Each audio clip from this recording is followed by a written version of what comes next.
de playa el tener el miedo a la hipotensión y a las isquemias cerebrales por hipotensión. En el decúbito lateral esto no se da, no se presenta. ¿Cuáles son las desventajas del decúbito lateral? Es de que prácticamente tienes que tener tu orientación girada a 90 grados. Pero si no te molesta estar trabajando con una orientación distinta a tu plano, pues la verdad es que es muy sencillo. Generalmente los pacientes requieren anestesia general. Es raro que trabajemos un decúbito lateral con anestesia por bloqueo.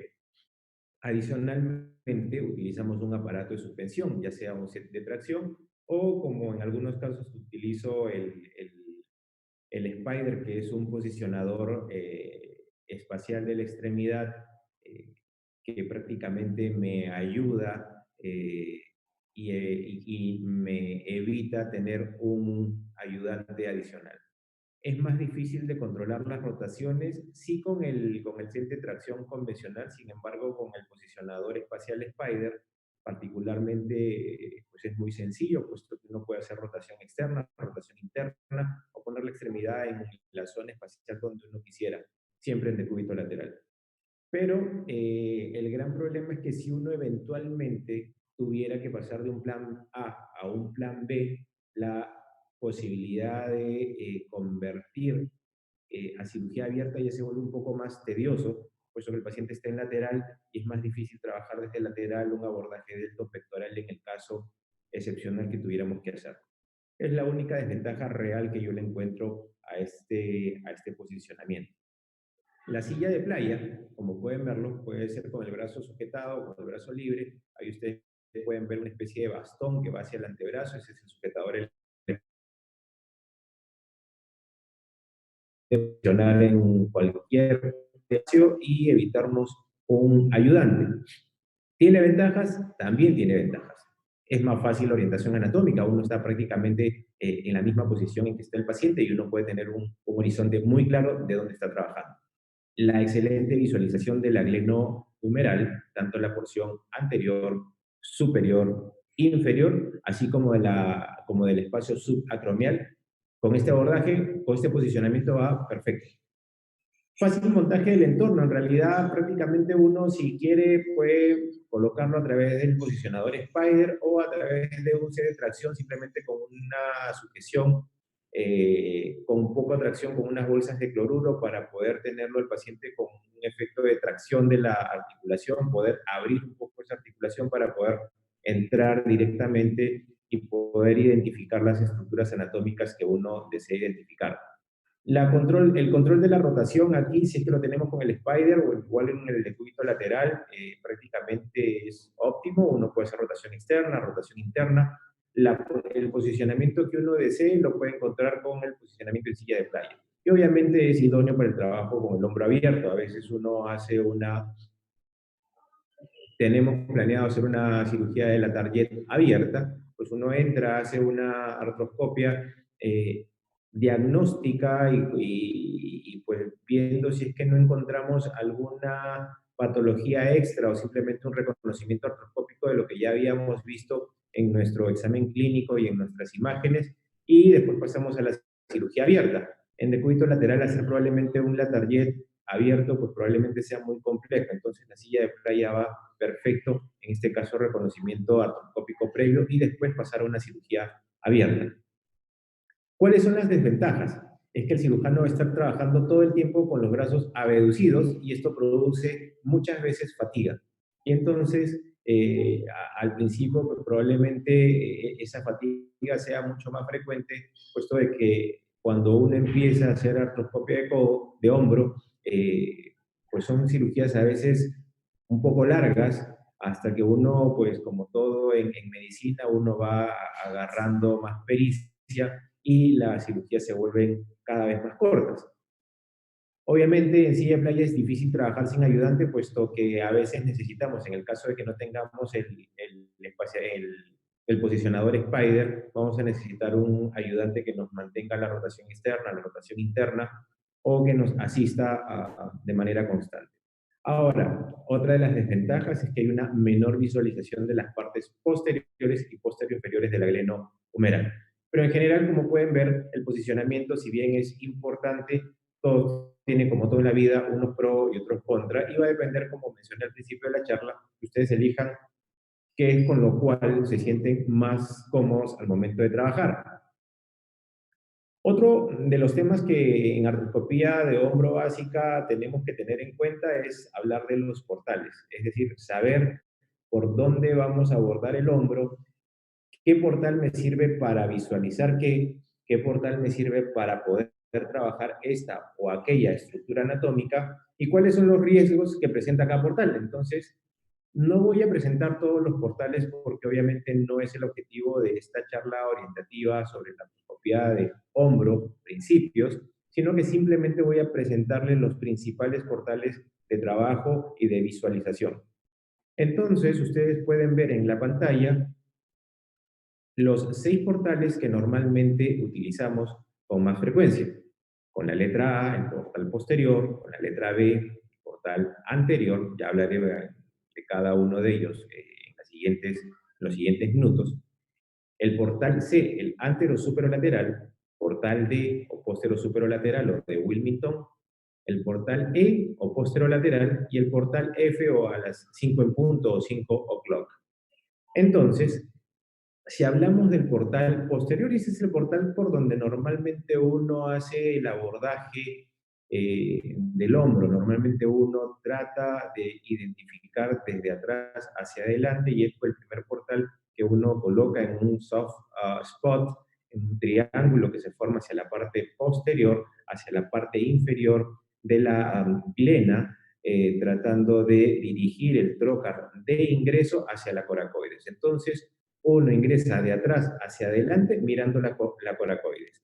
Y es relativamente sencillo. Normalmente yo ingreso a la glenohumeral de cajón, siempre como parte de mi esquema de visualización del hombro, siempre empiezo por glenohumeral. Así la glenohumeral en el examen clínico no tenga absolutamente nada, siempre le echo un vistazo de atrás hacia adelante. Y entonces, este portal posterior estándar puede ser utilizado para visualizar ¿qué estructura?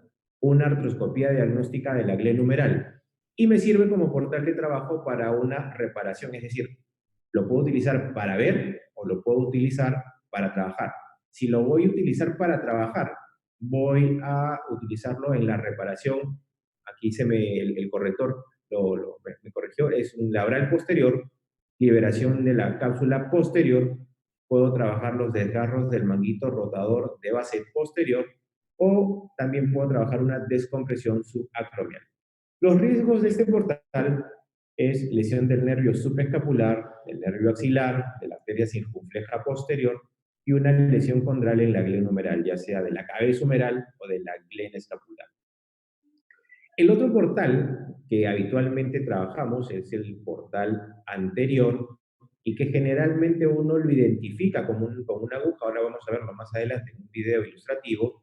Uno identifica eh, la zona donde vamos a abordar. Como pueden ver, es más o menos de la parte anterior y del borde lateral del acromio, 4 a 5 centímetros por delante, a la altura aproximadamente de la coracoides, y vamos a poder identificar nuestro portal anterior ilustrado con la letra B.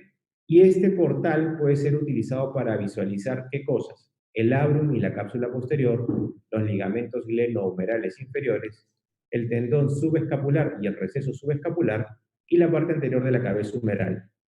Como portal de trabajo lo voy a poder utilizar para reparar el labrum superior, para poder anclar el bíceps en las lesiones SLAP, reparación del subescapular, reparación del supraespinoso y reparación del labrum anteroinferior. Los riesgos de este portal anterior estándar es la lesión del nervio musculocutáneo, que pueda lesionar el ligamento acromioclavicular, o que pueda lesionar la vena cefálica.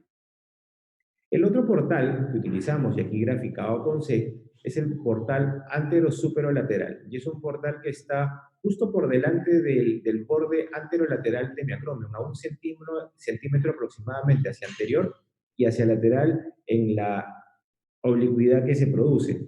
Y entonces, con este portal antero-superolateral, voy a utilizarlo para visualizar el ligamento glenohumeral inferior, el labrum posterior, y me sirve como portal de trabajo para las lesiones SLAP, para las reparaciones de Bankart, para la reparación labral posterior, y como riesgos es la lesión del nervio musculocutáneo y del nervio y las arterias axilares.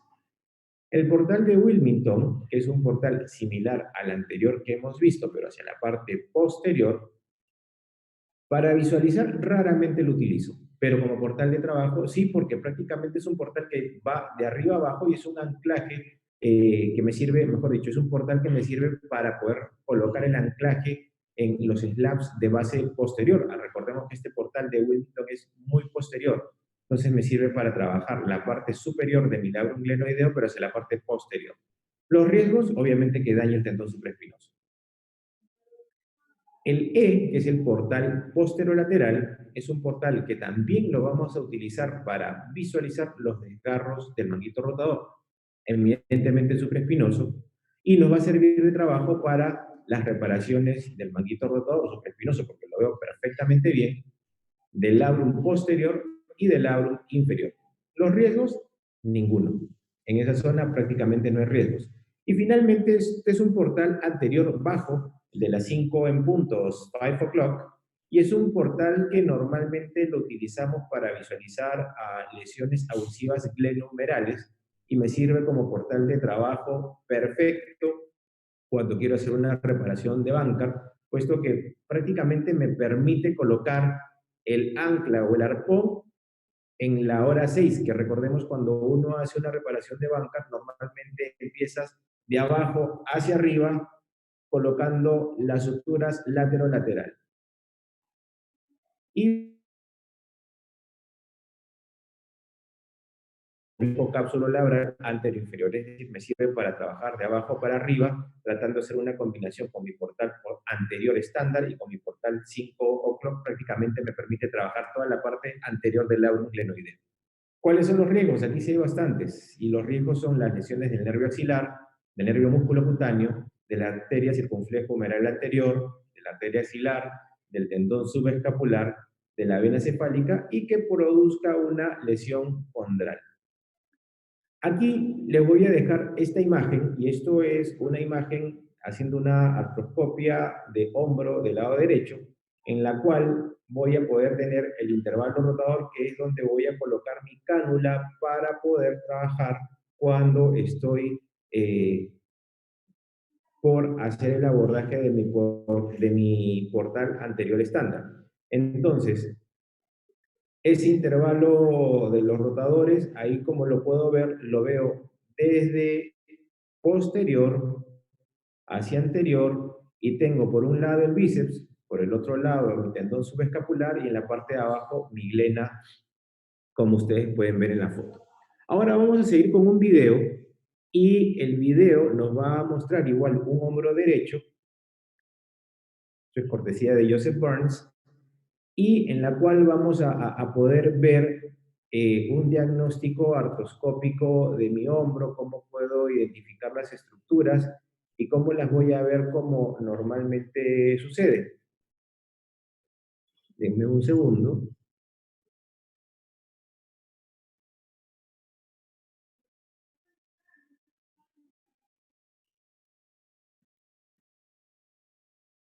Entonces, lo que podemos ver en el video es que estoy viendo desde mi portal posterior, estoy con una cánula en el intervalo de los rotadores y con una pinza Grasper estoy viendo mi tendón largo del bíceps y lo tracciono y lo veo y veo cierto grado de congestión y esto me puede llamar la atención si es que en el examen clínico es un tendón doloroso para ver si es que voy a hacer algún ademán quirúrgico, si es que lo voy a seccionar para hacer una tenotomía o si es que voy a hacer una tenodesis posteriormente. Ustedes pueden ver ahí que con el shaver se está uno evaluando el labrum posterior, posterior superior, y lo que estoy viendo hacia la parte inferior es mi superficie articular de la glena y hacia la parte superior voy a ver la cabeza humeral. Ahí estoy inspeccionando el labrum posterior y ustedes pueden ver ahí un daño condral central que también es importante reportarlo en el reporte operatorio. Ustedes pueden ver ahí la cabeza humeral. Desde atrás estoy yéndome a toda la parte inferior de mi glena. Estoy ahí en hora 6 y estoy regresando nuevamente hacia la parte, estoy en hora 9, ahí estoy regresando nuevamente, veo la lesión condral, como ustedes también la pueden ver en la glena. Veo ahí algunos deflecamientos de la cabeza humeral, algún daño condral mínimo, y me dirijo directamente a evaluar nuevamente mi bíceps y estoy ahí viendo parte de mi manguito rotador y me dirijo hacia la parte anterior. Veo algo de congestión, ahí estoy con la cánula, es una cánula recta que se ha colocado en el intervalo rotador, y ahí lo que estoy viendo es ese deflecamiento, es una ruptura parcial de inserción del supraespinoso. Esta es una lesión, una ruptura del supraespinoso parcial del lado articular, una lesión pasta, y como pueden ver, ahí el supraespinoso, que es un tendón que normalmente es un tendón laminado, podemos ver una ruptura parcial del mismo. Lo que vamos a ver más adelante es un debridamiento de este, puesto que no necesita ninguna fijación, puesto que es una ruptura mínima, y las rupturas para este tipo de lesiones normalmente las hacemos las fijaciones si es que hay un compromiso mayor a un 50%. Estoy volviendo a ver mi glena, estoy viendo la cabeza humeral desde mi portal posterior, identificando todas las estructuras anatómicas posibles para familiarizarme con la anatomía artroscópica del hombro. Vuelvo a ver mi labrum anterior, ahí estoy con la cánula apoyada prácticamente en el subescapular, que es ese tendón que ustedes pueden ver, y ahora lo que voy a hacer es dirigirme hacia adelante, viendo mi labrum anterior, que está indemne, no hay ninguna lesión en ese labrum anterior, algo congestiva la cápsula articular, pero más allá de eso, prácticamente es anatomía normal del hombro por vía artroscópica. Y entonces ahora lo que estamos haciendo es una debridación del tendón supraespinoso. Como ya lo mencioné, es una ruptura muy pequeña, ya lo vamos a ver desde el espacio subacromial, en el cual no había ningún daño, y lo que hacemos con este tendón simplemente es debridarlo, comerlo con el shaver para estimular su cicatrización. Ustedes pueden ver en el video lo que se está haciendo. Normalmente trabajamos con una bomba de irrigación entre 50 y 60 milímetros de presión. Y este tendón, pues ahí con una buena vascularización, vemos que la cápsula también había algo de irritación, siempre sangra un poquito, pero se hace una debridación bastante rápida, tratando de evitar dañar la cabeza. Eso es importantísimo, tratar de no dañar la superficie articular con la hoja filular shaver. Y prácticamente es una debridación muy rápida, muy veloz, la cual se hace de manera muy sencilla por el portal anterior. Entonces recordemos que estoy viendo desde atrás, estoy trabajando desde adelante y estoy trabajando la glenohumeral. Ya se está finalizando la desviación del supraespinoso, y ahora vamos a continuar la evaluación de esta articulación. Ahí podemos ver la cánula puesta en otra posición. Este es un posicionamiento en una porción más inferior de la glenohumeral.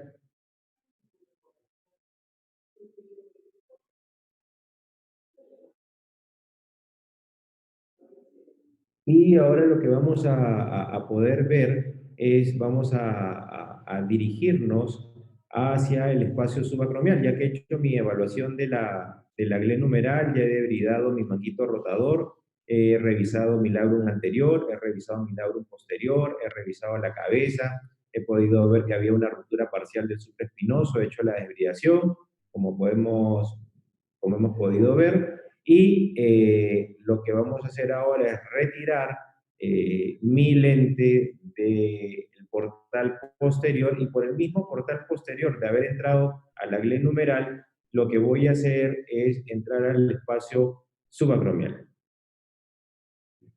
Entonces ahí ven que voy a empezar a retirar el lente y ahí ya entré al espacio, ahí estoy saliendo y voy a entrar al espacio subacromial que está automáticamente por arriba.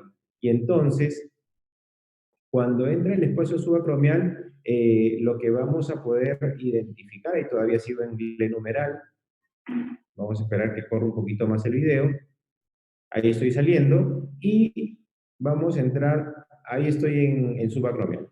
Entonces, ustedes pueden identificar claramente, el entrar al espacio subacromial es un espacio que está bastante abierto, por así decirlo. Vemos ahí parte de la bursa, eh, que es una bursa pues, bastante buena aparentemente. Otras veces entrar a este espacio es entrar como a una casa llena de telas de araña, en la cual prácticamente no vemos y empezamos a hacer una bursectomía. Igual trabajo desde mi portal, un portal, normalmente trabajo con un portal antero superior, como hemos podido ver en los portales anteriores, en las primeras partes de la charla. El portal anterior ya no lo utilizo para este trabajo en la subaracromial, y entonces hago un tercer portal para poder trabajar de adelante para atrás. Sigo con mi cámara en el portal posterior. Entonces ahí lo que estoy haciendo, como ustedes pueden ver, es una bursectomía artroscópica. Siempre se trabaja, y recuerden esto, con el shaver mirando los dientes hacia el acromion, porque si ustedes lo trabajan con el shaver para abajo, probablemente puedan comer más de lo que necesitan y puedan dañar el manguito. Entonces, siempre acostúmbrense a trabajar con las hojas del shaver mirando hacia el acromion. Esto es muy importante y es ya prácticamente el estándar de trabajo cuando hacemos artroscopía de hombro. Entonces, ahí lo que estamos viendo es limpiando el espacio subacromial, estoy sacando la bursa,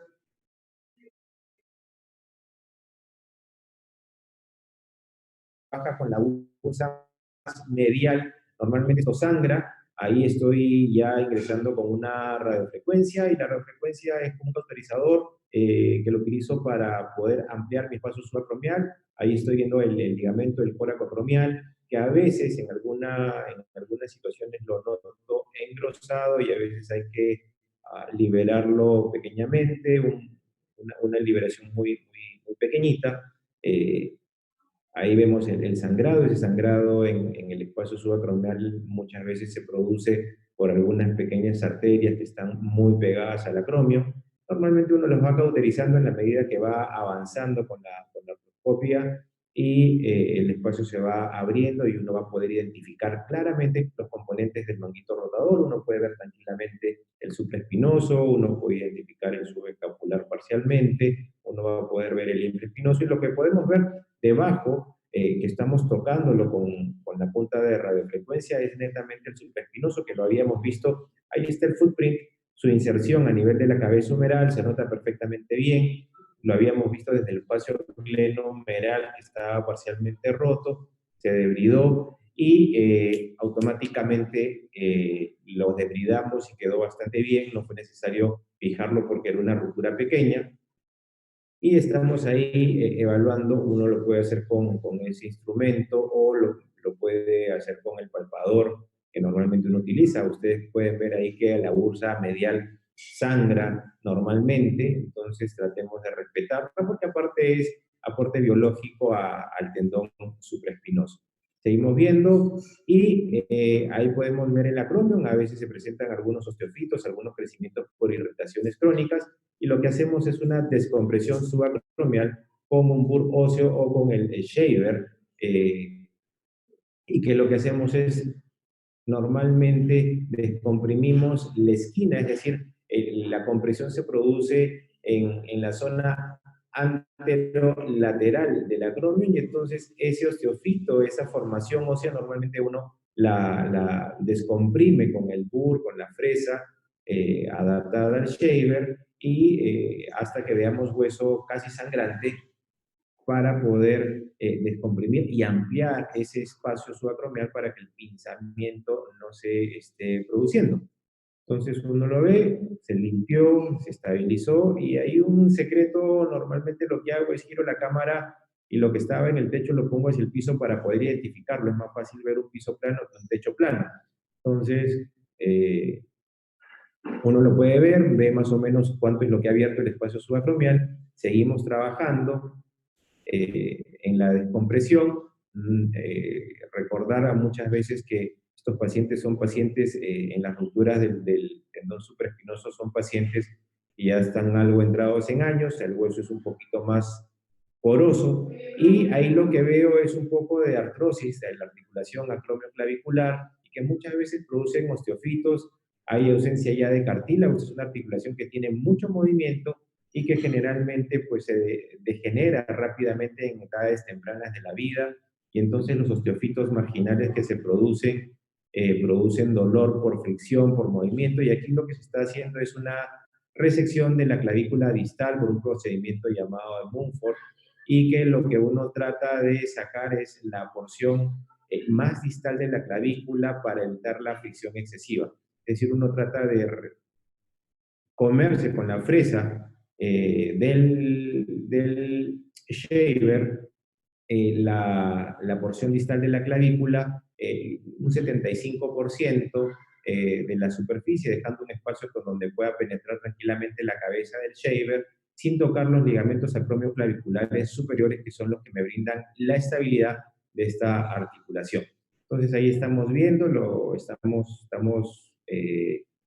liberando esa zona de artrosis. Vemos ahí unos quistes subcondrales, se sigue trabajando y finalmente uno llega a descomprimir toda la articulación producto de este procedimiento de escisión de la clavícula distal o procedimiento de Mumford. Recordemos, importante cuando uno haga este procedimiento es respetar los ligamentos acromioclaviculares superiores. Y en general, como podemos ver, hemos podido ver cómo he podido trabajar desde mi portal posterior en la glenumeral ingresado con mi portal anterior a través del intervalo rotador. Como vuelvo a hacer hincapié, está formado por un lado por el subescapular, por el otro lado la porción larga del bíceps y abajo la glena, para poder trabajar prácticamente toda la parte anterior. Hemos visto colocar, eh, identificar el labrum posterior, ir a identificar el manguito rotador en su inserción articular del supraespinoso. Hemos salido, nos hemos paseado por la subacromial, hemos hecho una bursectomía de la bursa lateral, hemos visto una protrusión ahí de mi acromio, he hecho una acromioplastia artroscópica y finalmente una artrosis acromioclavicular para finalmente hacer el procedimiento de Mumford o escisión de la clavícula distal. Entonces yo creo que con esta evaluación del hombro hemos llegado a tener una idea bastante somera, bastante clara de cómo puedo abordar mi hombro, ya sea con mis portales clásicos, desde mi portal clásico de visualización, que es el posterior. Después uno puede hacer los cambios en la medida que se va familiarizando. Imagínense que uno tiene una inestabilidad anterior, es difícil trabajar, una inestabilidad posterior, perdón, es difícil trabajar mirando desde atrás y trabajando desde adelante, entonces invertimos, es decir, trato de hacer la imagen en espejo. Eh, ¿Qué es lo que cada patología en particular va a tener una técnica distinta, y la verdad es que a la medida que uno se va familiarizando con cada uno de los portales y qué es lo que ve y qué portal le es útil a uno para poder trabajar, la verdad es de que uno esto ya lo hace de manera sistemática y rápida y como una familiaridad muy grande como normalmente uno va adquiriendo la pericia en esta especialidad. Entonces, y en resumidas cuentas, y para llevar a casa, puesto que esta es una conferencia o una charla, un webinar de principios, no he entrado a hablar de lesiones del labrum anterior, ni del labrum posterior, ni de inestabilidades multidireccionales, no hemos hablado de SLAP, no hemos hablado de manguito rotador, no hemos hablado de reparaciones parciales, ni de fila simple, ni fila doble, porque no es el objetivo de esta charla. Esta charla es una charla simplemente para enseñarles los principios, el posicionamiento del paciente, conocer los portales y conocer someramente qué es lo que identificamos en la glenumeral y qué es lo que identifico en la subacromial. Entonces, para llevar a casa, la artroscopía de hombro es una herramienta útil para tratar la patología de esta articulación. Sí, es muy útil, pero también es importante conocer los pros y los contras de cada portal con el cual voy a trabajar. Y para esto, ¿qué necesito? Entrenamiento constante, es decir, no solamente leer el libro, ver los videos, es muy útil los cadáveres lab, en las cuales uno puede identificar, puede provocar las lesiones, puede hacer mano para después poder ir al paciente y tratar la patología que me toque tratar en ese momento. Y lo que siempre menciono es que el examen clínico en hombro es un examen clínico bastante exquisito y en la medida que ustedes se van familiarizando con el examen clínico se vuelven muy sistemáticos para evaluar cada una de las estructuras del hombro y que tratemos de tener en cuenta de que los métodos complementarios de diagnóstico son esos, son métodos complementarios de diagnóstico y no nos hacen el diagnóstico, es decir, operemos, vayamos a quirófano para operar un paciente y no vayamos a quirófano a operar una resonancia magnética. Finalmente, quiero invitarlos, mañana tenemos con el grupo de la clínica y del centro donde yo trabajo, tenemos esta charla sobre artroscopía de cadera, que es muy...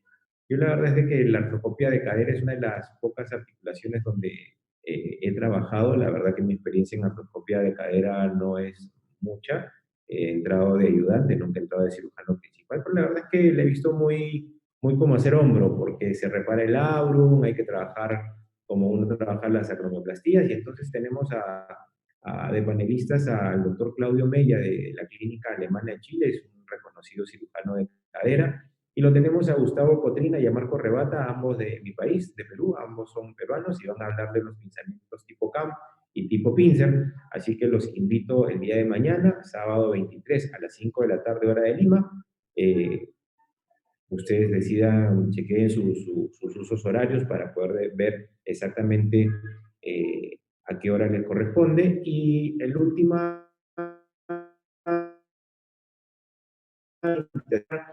que salió de una conversación informal que tuve con George Atwell, vamos a hablar solamente sobre subescapular, rupturas de subescapular el próximo viernes a las 3 de la tarde, hora de Lima. Vamos a tener como invitado a George Atwell de Canadá, que nos va a hablar de los tips, tricks para la reparación de las lesiones del subescapular.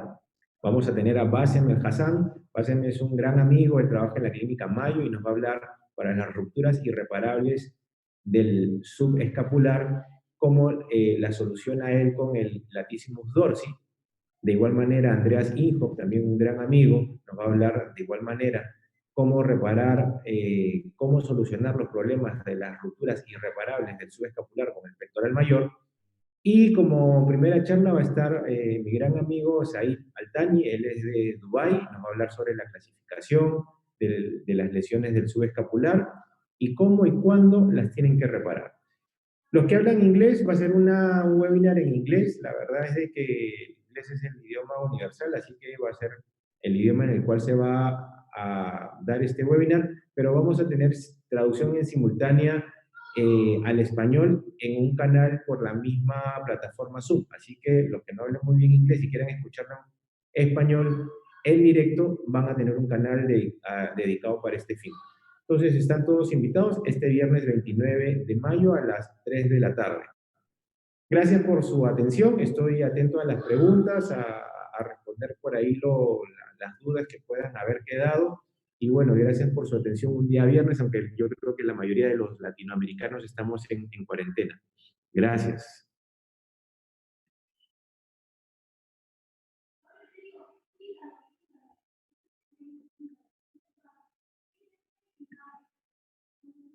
A ver, voy a dejar de compartir esto y ya salimos.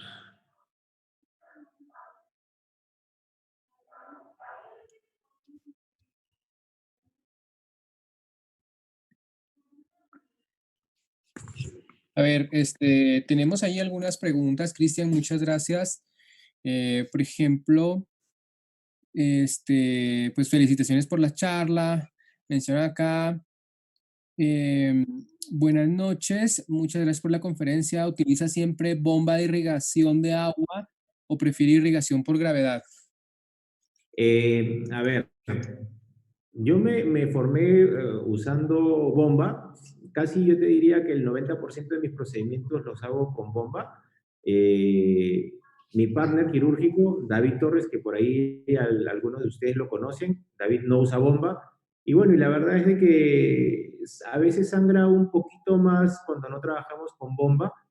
La bomba me ayuda a mantener un poquito alejado el sangrado. La verdad es de que prefiero yo trabajar con una superficie libre de gotitas de sangre que me tapan un poco la visualización, pero no es mandatorio. Es decir, yo diría, si tienes bomba, úsala, y si no tienes bomba, pues no la uses, no hay ningún problema. Te sangrará un poquito más, te tardarás un poquito más haciendo la cauterización y la radiofrecuencia, pero puedes trabajar sin bomba tranquilamente. Particularmente me gusta trabajar con bomba, pero si no hay, no me hago problema. Cristian, bueno, una excelente presentación. Yo quería de mi parte también hacerte unas preguntas, porque veo que apenas se están generando algunas. Mi primera pregunta, en el caso, digamos, de estos portales, ¿utilizas alguno en la oficina para hacer infiltración en el hombro? Y si utilizas alguno de ellos, ¿cuál? No, utilizo, para hacer las infiltraciones normalmente utilizo una guía ecográfica.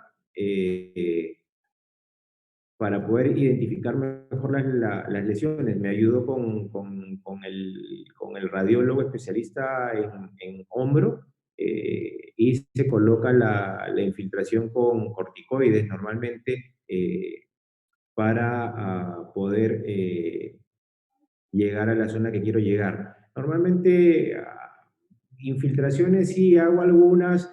Raro es que las haga sin ninguna guía, pero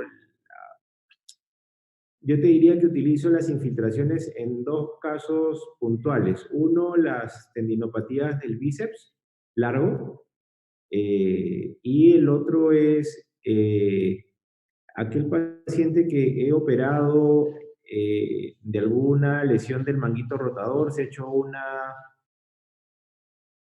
reparación del supraespinoso y pues vamos hacia el segundo o tercer mes y el paciente no avanza en la rehabilitación. Vemos que todo iba bien, revisas los videos, revisas todo y el paciente se estancó y no va más allá de 90 grados ni de flexión ni de abducción. Es el paciente que normalmente le pongo una dosis de corticoide de depósito, y normalmente infiltro por el portal posterior. Ese sí lo hago así a ciegas, no uso guía ecográfica. Directamente me voy al espacio subacromial porque es muy fácil acceder a él, pero utilizo el portal posterior, es decir, mi infiltración va de atrás para adelante. Solamente en esos pacientes, que no es lo frecuente, pero es para ese paciente que se te quedó, que tú sabes que hiciste todo bien y que por algo no está avanzando, le pones una dosis de corticoide y va perfectamente bien. A los 15 días empieza nuevamente a funcionar bien tu rehabilitación. Por ahí preguntaban si había una diferencia estadísticamente significativa entre hacer la cirugía artroscópica y un mini open, me imagino. Yo quiero, a través de esa pregunta, plantearte un par de cosas. ¿Es un pecado el día de hoy abrir un hombro? Por ejemplo, en rodilla es una cosa bastante extraña, ¿verdad? Hacer una cirugía abierta. Eh, para aquella gente que sobre todo que nos está observando, que quiere empezar su curva de aprendizaje, tiene que tener algún miedo de que empiecen con la artroscopía diagnóstica y terminen abierto, o un mini open o algo abierto. ¿Y cuál sería el paciente ideal para empezar a hacer experiencia? Un paciente con inestabilidad, un paciente con ruptura de manguito, un paciente que solo vayamos a hacer una descompresión subacromial. ¿Cuál es tu opinión de eso? Ya, a ver, hay varias preguntas. Si es válido o no es válido hacer cirugía abierta en este momento, yo creo que si tu curva de aprendizaje recién le estás empezando a hacer, probablemente una alternativa sea empezar por hacer un diagnóstico artroscópico y después ir a la cirugía abierta como un mini open. No es ningún pecado. En algún momento yo también lo he hecho. Lo único que se diferencia es que si es el mini open, si sumas todos los cortes pequeños que haces, pues probablemente sea el mismo corte unificado. Entonces, la verdad es de que no es ningún pecado. Y hay algunos estudios que te mencionan que en el mediano y el largo plazo, hacerlo abierto y hacerlo cerrado es lo mismo. Reparaciones del manguito rotador. Eh, ¿qué, eh, ¿Qué cosa es lo que, a ver, probablemente entrar a hacer una descompresión subacromial aislada probablemente sea parte del diagnóstico? Yo creo que entrar solamente a hacer una descompresión usualmente no es el problema de base. Yo creo que hay que identificar y normalmente siempre evalúen bien el bíceps. El bíceps largo es un tendón que normalmente da muchos problemas y yo hasta hace 3 o 4 años atrás le prestaba atención, pero no le prestaba la atención que hoy le presto al bíceps largo. Y yo diría que en este momento yo me he pasado a hacer de los bíceps killers. Y prácticamente el tendón del bíceps que lo veo clínicamente inflamado, a pesar de que la resonancia te dice que está normal, y eso pasa mucho, uno tiene que evaluar muy bien su bíceps. Normalmente le hago o una tenotomía o le hago una tenodesis. Y muchas veces, prácticamente el 99% de mis tenodesis son subpectorales. Yo no hago las tenodesis intraarticulares, me gusta mucho la tenodesis subpectoral con anclas. Es un procedimiento súper rápido, muy sencillo, muy cosmético, pues no se nota, porque la incisión la haces aquí en la axila y te queda súper bien. Eh, entonces, sí, yo creo que probablemente hacer una descompresión, pero no solamente la descompresión, probablemente o hagas una tenotomía o hagas una tenodesis, y la subpectoral para empezar también es muy, muy sencilla. Entonces, sí, yo creo que probablemente una tendinopatía del bíceps largo asociada a un pinzamiento sí podría ser uno de los procedimientos como para empezar. Yo no te recomendaría que inestabilidad, porque las inestabilidades son un poquito más demandantes para poder trabajarlas. José, por ahí han aparecido otras preguntas. Sí, claro. Sí, justamente también de Juan Carlos Gómez que presenta, dice, la tenodesis del bíceps la aconseja intraarticular o subescapular. No, mi opción de la tenodesis siempre es subpectoral. Me gusta mucho la tenodesis subpectoral.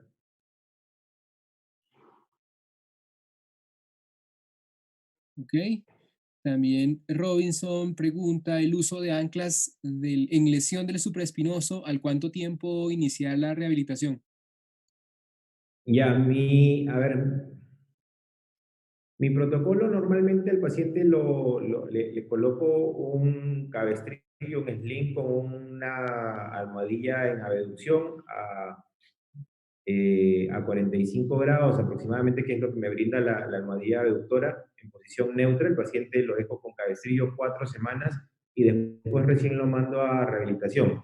Eh, Tengo colegas que les gusta iniciar la rehabilitación al segundo día postoperatorio con movimientos pasivos, algunos ejercicios pendulares. Yo particularmente soy muy cuidadoso con mis pacientes, soy muy respetuoso de la biología, respeto lo que mis colegas hacen, pero yo me formé de esa manera y la verdad es de que me va bien y me siento seguro dándole una inmovilización a las reparaciones del manguito rotador entre 3 y 4 semanas, dependiendo de la edad del paciente, puesto que me siento más seguro de que vaya cicatrizando el tendón, no someterlo a cargas innecesarias antes de tiempo ni de manera precoz, para poder después sí arrancar con un protocolo de rehabilitación bastante agresivo, usualmente con un seguimiento muy, muy, muy de cerca, porque yo creo que los pacientes de cirugía de hombro tienes que seguirlos de cerca y no los debes de perder, puesto que por ahí se te estancan y después se te aparecen a los meses y tú dices, ¿qué pasó acá? Porque el paciente no mueve,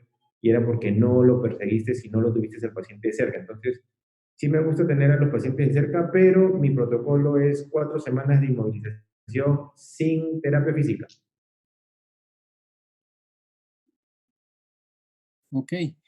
Mira que también habíamos dejado atrás una pregunta en relación a que si hay diferencia significativamente entre el manejo artroscópico versus abierto del mango rotador.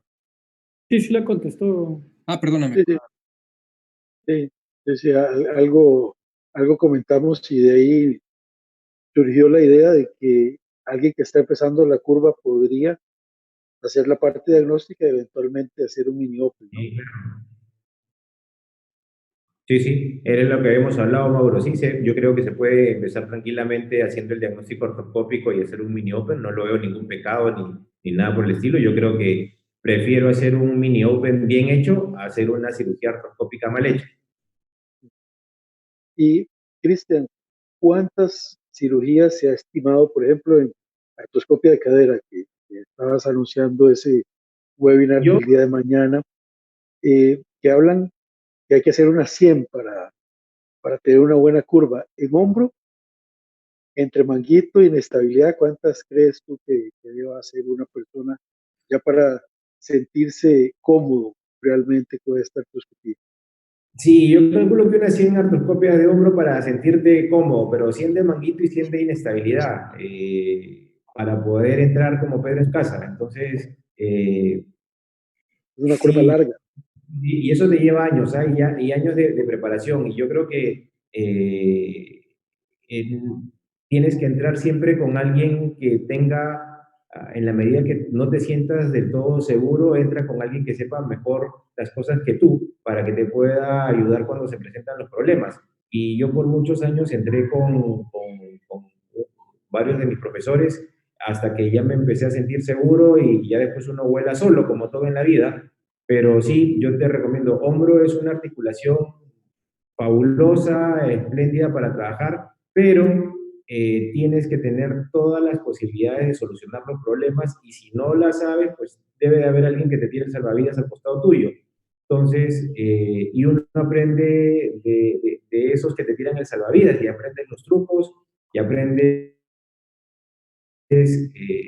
todos los tips que tienen. Entonces yo ahí le agradezco a Guillermo Ochoa, que trabajé muchos años con él, a Mauricio Largacha, a David Torres, que la verdad es que he aprendido mucho, mucho de todos ellos, a Filip Valenti, que también, a Filip que lo conozco de algunos años atrás, la verdad es que me enseñó algunos tips muy buenos y la verdad es que uno los pone en práctica ya de manera cotidiana y los incorpora a su personal terapéutico. Pero sí, la verdad es de que siempre tienes que entrar en hombro, yo creo, hasta que te sientas seguro con alguien que te tire el salvavidas. Ahora, en cadera, la verdad es de que no sabría decirte. Yo habré entrado a artroscopías de cadera no más de 5. Han sido reparaciones, algunas simplemente de limpieza, otras un par de reparaciones labrales. Y te digo que la verdad es de que cuando he entrado a las reparaciones labrales, me parece que es trabajar como hombre, es prácticamente lo mismo. Lo que sí me parece un poco tedioso, soy sincero, en la artroscopia de cadera es el abordaje, porque uno utiliza y te irradias, estás con el arco en C para poder ingresar de manera correcta. Esa es casi una luxación controlada de cadera para poder entrar a la articulación. ¿Cuántas de estas tengas que haber hecho para poder tener pericia en esta articulación? La verdad es de que probablemente también calculo que no menos de 100 para poder decir que estoy en condiciones de volar solo. Pero sí, en Y hombro la verdad es de que... por ahí hay Eh, unos artículos en cadera que hablan de 100. Mauro, Yo ando como por unas 35 y me parece todavía complejo la cadera. Mauro y Cristian, hola, ¿cómo están? Jorge de Panamá. ¿Qué tal, Jorge? Bien, bien, bien. Una pregunta, muchachos. Ahora con el advenimiento de la artroscopía de cadera, nosotros hemos visto en cirujanos jóvenes la sobreindicación de meter un lente en la cadera, ¿no? Sobre todo con la parte de pinzamiento femoral que en un inicio descrito por el doctor Gantz, nosotros veíamos esta luxación controlada con deformidades severas de cadera y ahora hay una clínica dudosa y hay unas imágenes dudosas en la cadera y ya el recién egresado de artroscopía de cadera quiere meter el lente por A motivo, ¿no? Sí, sí, sí. El número así como dice Cristian, ¿no? El número de caderas que tienes que hacer artroscópicamente pueden ser 100, pueden ser 90, así que dice Mauro que llega a 35 y está, oye, mira, eso sí. En hombro ocurre lo mismo, o sea, se sobreindica muchas veces una artroscopía de hombro, Cristian, así como se está sobreindicando la artroscopía de cadera. ¿Tú crees que eso es un mal que tenemos? Ya que, tú sabes, no es un huequito chiquito y es mejor que te haga un huequito chiquito que no te va a hacer daño a que pierdas tiempo en una terapia física. Yo creo que en hombros no es tan así como en cadera, que hay una tendencia al alza en esta patología. Yo creo que hay más cirujanos de hombro que cirujanos de cadera artroscópica, entonces, y los pacientes leen, los pacientes se instruyen, ya no es el paciente de hace 20 o 30 años atrás en el cual tú le decías, señor, usted se tiene que operar, y eso era ley. Ahora el paciente ya viene informado, hasta el paciente muchas veces, mientras se fue a tomar la radiografía, ya lo leyó todo en Google y te viene y te da una cátedra de lo que tú le habías comentado que podría ser.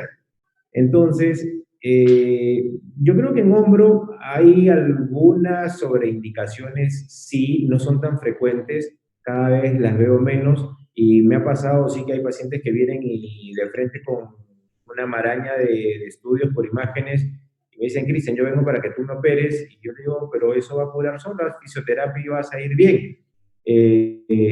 Sí, hay alguna por ahí, alguna sobreindicación, sobre todo en cirujanos jóvenes que quieren empezar a hacer su curva, pero pues los pacientes a veces no pisan el palito, por así decirlo.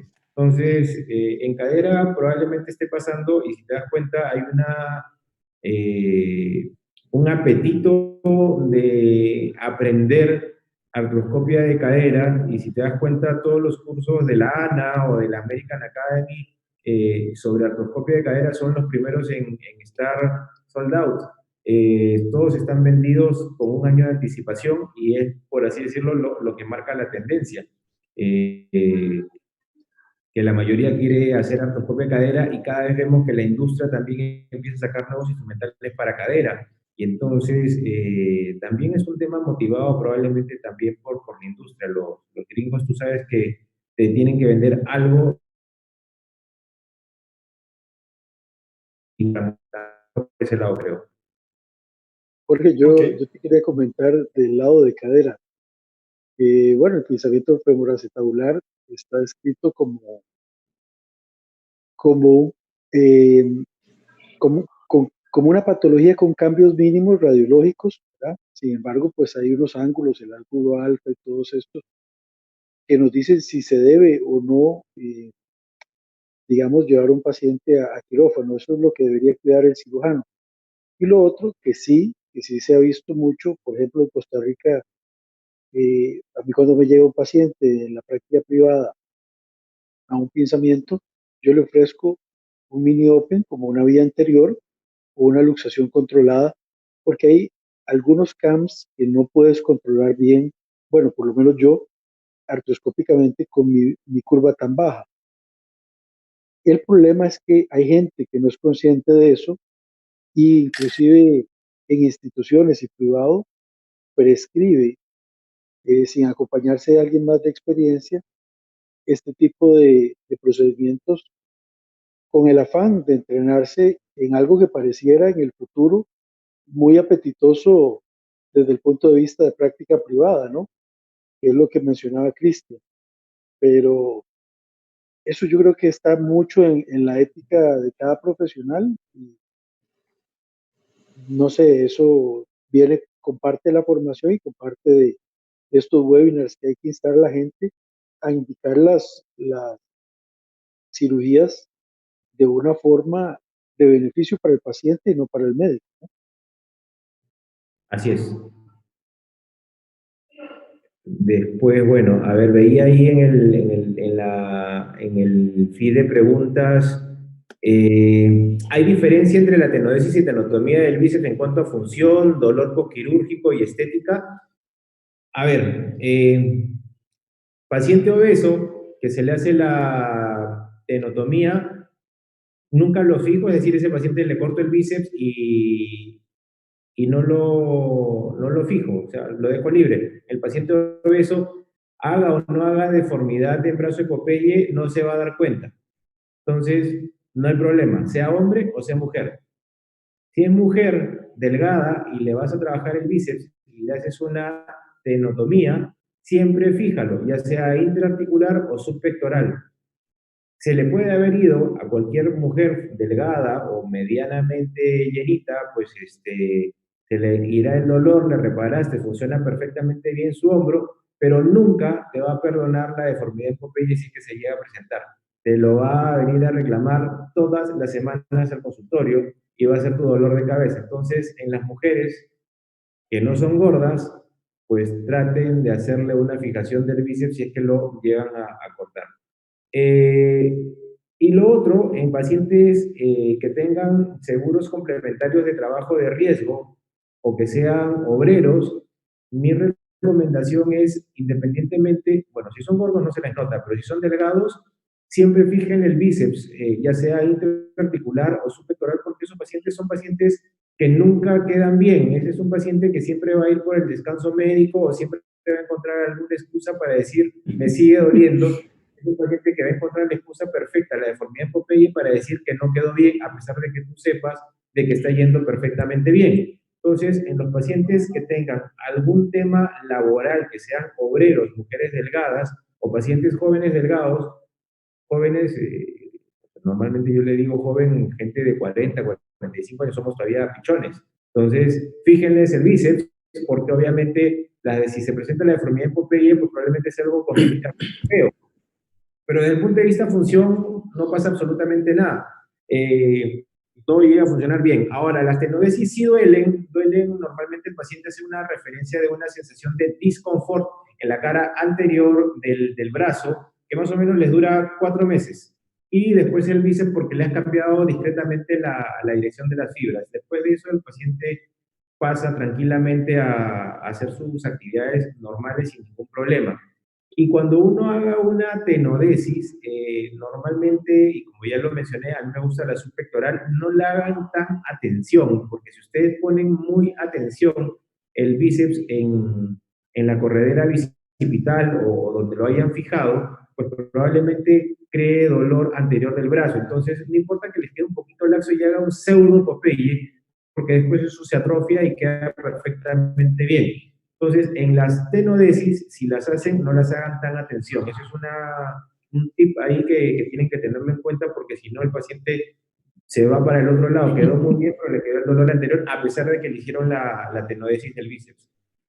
Yo hago esta pregunta básicamente porque sigue siendo también mucha discusión, mucha controversia al respecto, ¿no? En general, sobre cuándo hacer, cuándo no hacer y pros y contras, ¿no? Es un punto muy de discusión.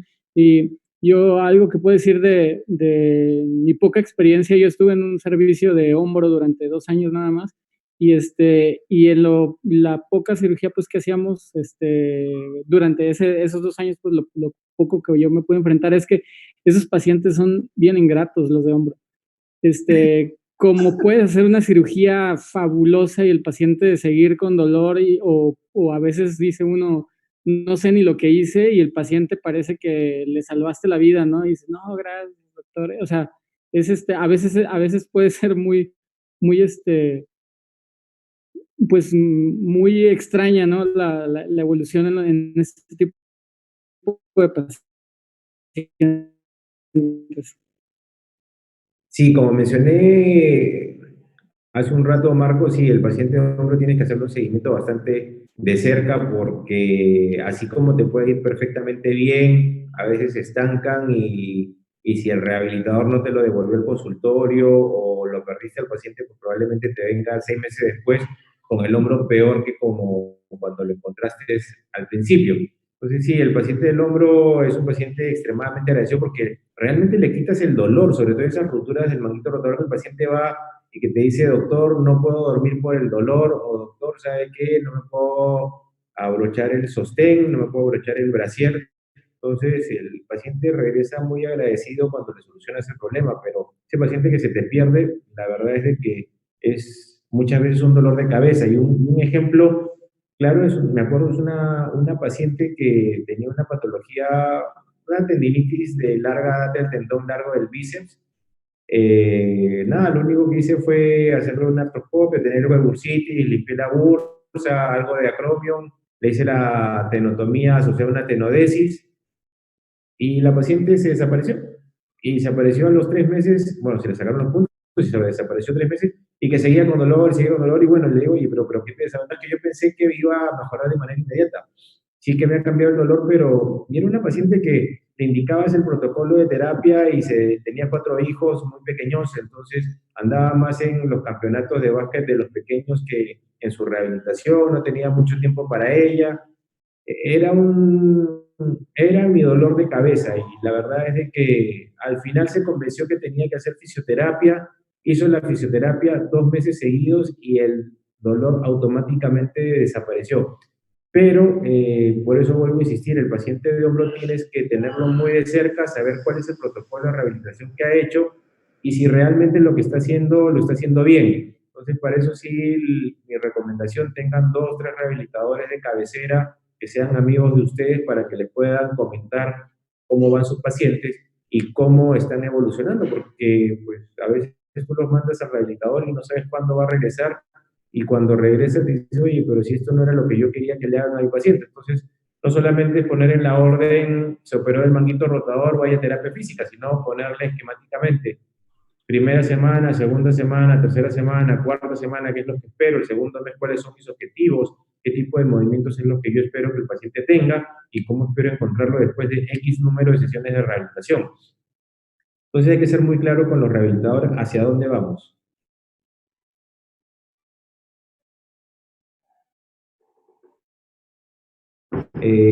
Existen simuladores de artroscopía disponibles como programas de entrenamiento virtual. He visto en la Academia Americana por ahí un par de empresas que producen los simuladores. No he tenido oportunidad de yo entrenarme en ninguno, con ninguno de ellos. Directamente han sido todos yo de ayudante o en los cadavéricos y ya después me lancé solo. Pero sí, yo creo que el entrenamiento en estos simuladores probablemente ayuden muchísimo, muchísimo de verdad. Ahora, yo creo que cuando uno empieza el miércoles es de que normalmente uno empieza con articulaciones grandes y una articulación grande y fácil de acceso y que tiene una cápsula y que no necesitas bomba, es la rodilla. Entonces todos creo que hemos aprendido a hacer artroscopia en las rodillas y uno aprendió a triangular en las rodillas para después probablemente pasar a otra articulación. Y me acuerdo cuando yo empecé a hacer artroscopia, pues empecé con rodilla, después pasé a hombro, después hice muñeca y después de muñeca me fui al tobillo y después me fui al codo y lo último que me he estado metiendo es curioso y eso sí lo, lo recalco de curioso nada más son a las artroscopías de cadera, pero mis articulaciones con las que me quedo son hombro, codo, muñeca y rodilla. Si bien hago cirugía de rodillas, solamente pacientes muy puntuales, usualmente pacientes jóvenes, deportistas, lesiones meniscales, condrales y algunas ligamentarias, pero ya si son temas más complejos de revisión o algún tipo de inestabilidad de esas medias raras que se presentan a veces por multiligamentarias, pues a veces sí ya definitivamente que mi partner quirúrgico de rodillas se lo paso de hecho. No, zapatero a tu zapato. Creo que han sido todas las preguntas. No sé si Mauro quiera hacer un comentario, Jorgito, José.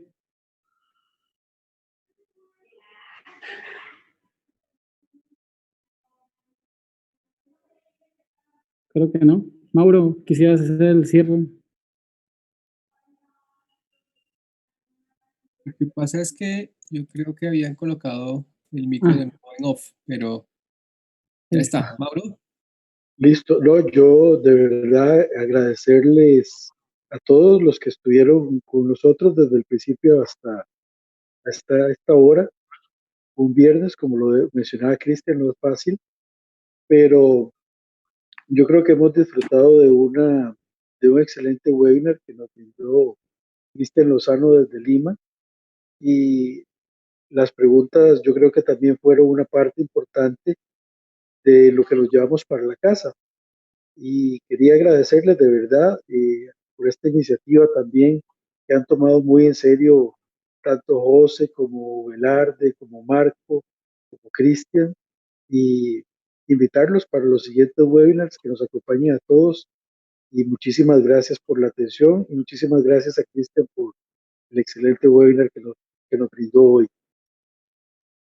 Gracias a ustedes por la invitación y nada, seguir adelante con estas capacitaciones que la verdad es que uno lo estimulan a seguir leyendo y a seguir capacitándose día a día. Muchas gracias. Gracias a todos. Queda abierto el chat un ratito, ¿verdad, José? Para los que vayan a bajar el libro. Sí, sí, claro, con gusto. Queda abierto de nuevo. Vi que lo volviste a enviar, entonces pues también muchas gracias a ti por siempre compartir. Y ahí está un rato más abierto el chat. Los